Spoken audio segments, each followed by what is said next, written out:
Hi everybody, it's me.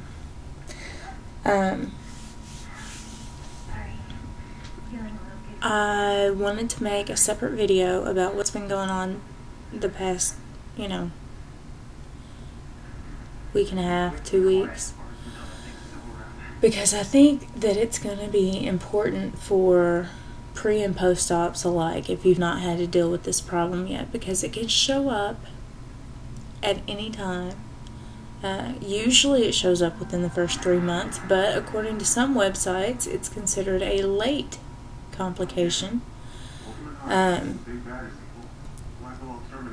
I knew that it was a possibility, but for some reason, my brain, not the best anymore. Anyway, my local hospital is 5 minutes from my house, if that. And that's assuming that I have to wait for traffic.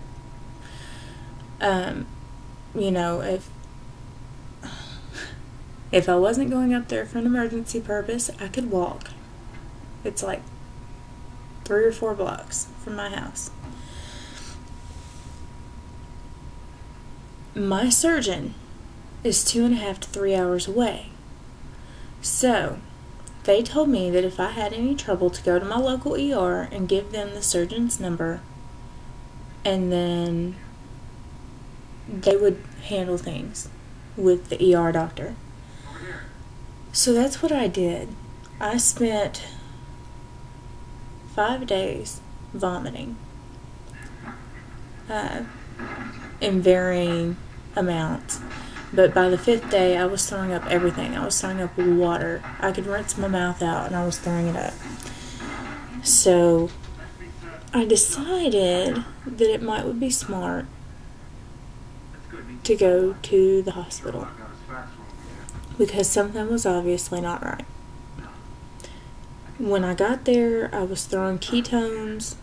They tried to tell me I was diabetic, to which I got very upset because I went into the surgery without any life-threatening comorbidities and came out with high blood pressure, and now they're telling me diabetes. What? Turns out they were wrong. Everything pointed to diabetes except for my blood sugar.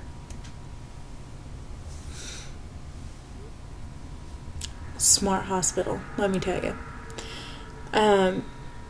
Anyway, they admitted me because they couldn't figure out what was wrong with me.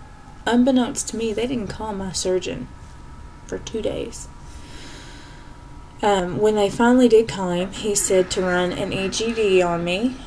He talked to one of the specialists here who was familiar with, doesn't practice bariatrics, but knows about it and knew what he was looking for. So my surgeon trusted him to find what it was that was the problem. And I have here the pictures that he took. Now, my hospital here told me that this was normal.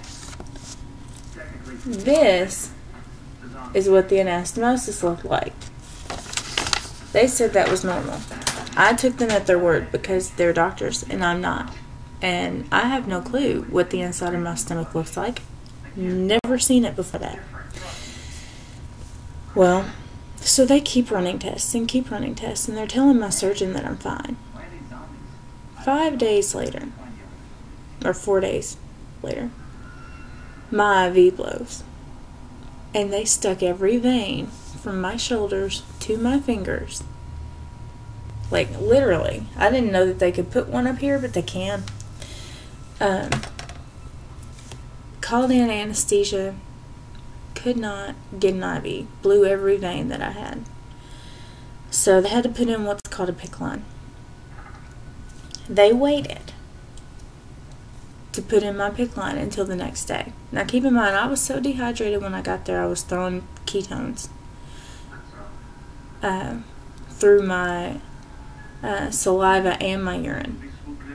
So, they could smell it when they walked into my room. They said it smells like fingernail polish remover. I wouldn't say it smelled like fingernail polish remover, but I will say it has a very distinct smell. But anyway, they're like, after so many days of having fluids, you shouldn't be dehydrated at all. Now keep in mind, the only stuff that the doctor had ordered for me was to be put through my IV. So when my IV blew and they waited till the next day to put it in, I didn't get any nausea medicine. So I vomited all night long. Tell me how I was supposed to not become dehydrated. I'm not a doctor, but it seems to me like if I'm not taking anything in, but I'm peeing and I'm puking, I'm going to become dehydrated. I don't care how many bags of fluid you've put into me. Well, they were like, there's no possible way, this, that, and the other. My potassium and my magnesium had gone down enough that they had ordered a huge bag of potassium and then a bag of magnesium.